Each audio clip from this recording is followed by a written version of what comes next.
I think the cure for boredom is curiosity. I consider myself as an explorer. I think I love science, I love design, but I would love to combine them and create something. My name is Ricky. I am a material designer for Nike. This is hands-on. What I really like about being a material designer is that there's no boundaries. I can use my creativity in any way. My background is fashion. I was a knitwear designer at Acne Studios, but I always had an idea that I wanted to combine my knowledge within materials with my passion for sport. So I work very closely with footwear designers to create materials for a shoe. I am originally from Denmark, but I live in Portland. I think my earliest memories of creating stuff was in my mom's kitchen. I would always try to bake cakes without recipes. And I'll mix all different kind of things together and I'll bake it. Sometimes it will explode, sometimes it will deflate, but I had so much fun. As a kid, we would, for Easter, create our own natural dyes from seeds, flowers, mushrooms, food waste, and we would use it to dye our Easter eggs. I definitely think that memory inspired me to go on and do it again. Everything begins with an idea, and for me, the idea was to find the most sustainable material you can get. My dream with these biomaterials is to solve the problem of waste. When the pandemic happened, I finally had some spare time to do what I was really curious about. I was very interested in the natural way, so I started to research all these biomaterial recipes online. And by doing that, I cooked different bunch of recipes in my own kitchen and I created my own. I've been experimenting with different materials such as gelatin, flowers, mushroom, lemon shells, vinegar, pork, milk, dry lavender, natural dyes, turmeric, coffee waste, and so on. I think I set up a challenge to myself that I could only use the ingredients I had at home. This one is made from a gelatin base, and the color is a natural dye from red cabbage, and the yellow is from turmeric as well. This one is a food waste material, and the food waste is lemon peel. My favorite material is definitely algae, mostly because it's doable and it's carbon neutral.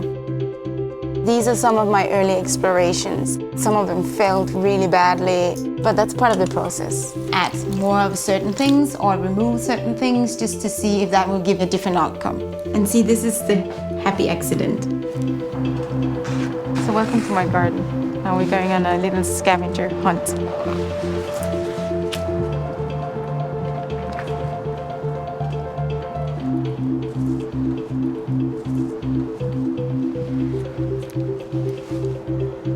Look how beautiful they are.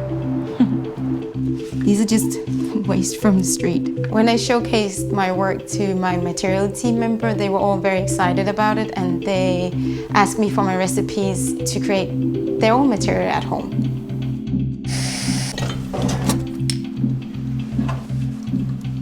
This is my magical coat. This is a coat I wear if I'm lacking inspiration or if I am super messy in my process, which is basically all the time. And I secretly stole it. So today we will do the agar bioplastic. And agar is a cell walls of red algae. So it comes from seaweed. It's used for desserts, for vegan cheese, for anything that needs to have a substance. You need the following tools: a cooking pot, a stirring spoon, a scale, a measure cup or a measure spoon, and you need a mold. The ingredients: 80 ml water, 12 gram of glycerol, 3 gram agar. Optional is color.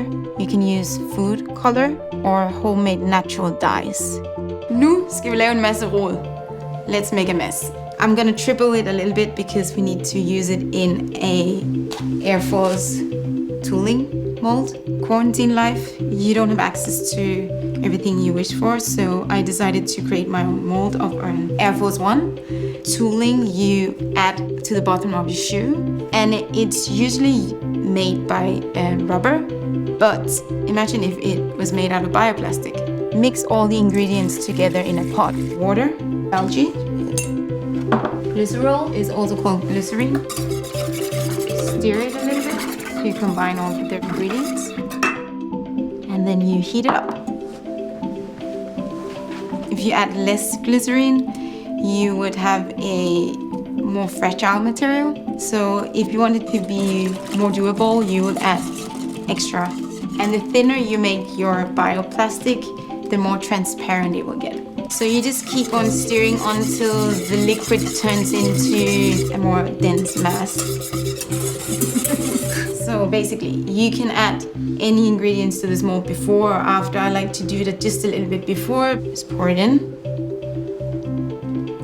Just a few drops of food color. Some of the lavender, some of the flowers.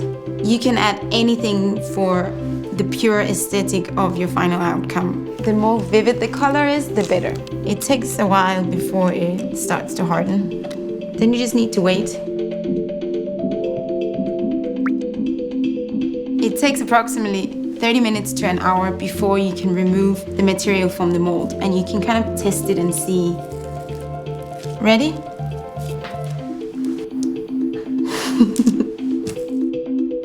How beautiful. I envision agar to be used for the whole shoe. I think in science there's so much unknown that we haven't tapped into.